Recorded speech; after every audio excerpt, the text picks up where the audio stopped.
একে কোনো জিনিস দিতে চায় না বা দেয় না। আল্লাহ রাব্বুল আলামিন এমন রহমান, এমন দয়াবান, এমন মেহেরবান, যারা তার ইবাদত করে, যারা তাকে স্বীকার করে, আল্লাহ বলে তাকে যারা সেজদা দেয়, আল্লাহ পাক তাদেরকেও দেন। আর যারা আল্লাহকে অস্বীকার করে, আল্লাহ রাব্বুল আলামিনকে মানে না, তার গুণাবলী কি স্বীকার করে না, তার অস্তিত্ব স্বীকার করে না, তারপরেও আল্লাহ রাব্বুল আলামিন কোন নাফরমান বান্দাকেও রহমত থেকে বঞ্চিত করেন না। সে যেই হোক, বেনামাজি হোক, মুরতাদ হোক, নাস্তিক হোক, তারপরেও আল্লাহর অনুগ্রহ থেকে সে বঞ্চিত থাকে না। কথা ঠিক কিনা? বরং এটাই আমরা দেখি, নামাজি, দিনদার, পরেজগার মানুষ তার বরং কম থাকে, সে বরং কম পায়। বাড়ি নাই, ঘর নাই, কলকারখানা নাই, আর নামাজ রোজা করে না, হজ যাকাত করে না, আল্লাহর সাথে বিরোধিতা করে, আল্লাহরে মানেই না, বলে দেয়ার ইজ নো গড, স্রষ্টা বলতে কেউ নাই, ইট, ড্রিঙ্ক অ্যান্ড বি মেরি, এই হচ্ছে তাদের থিওরি, তাদের দর্শন, তাদের ফিলসফি।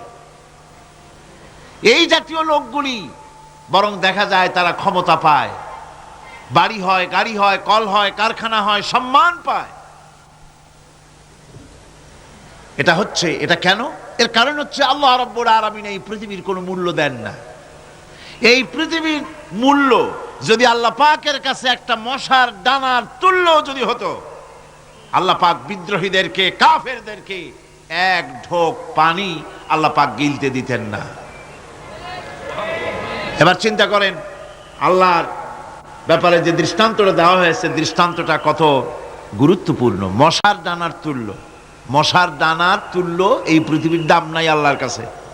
আপনাকে যদি কেউ 10 লক্ষ মশার ডানা বহু কষ্ট করে জোগাড় করিয়া যদি কেউ দেয়, তাহলে আপনি কয় টাকা দিয়ে কিনবেন?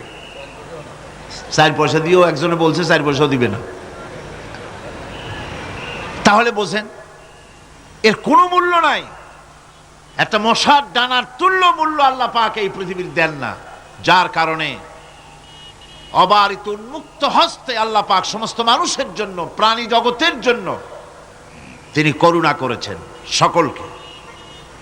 এই করুণাময় রহমান আল্লাহ পাক তিনি গুনাহগারদেরকে, যারা আল্লাহ পাকের ফরমাবরদারি করতেছে, তাদেরকে সকলকে আল্লাহ পাক সমানভাবে তার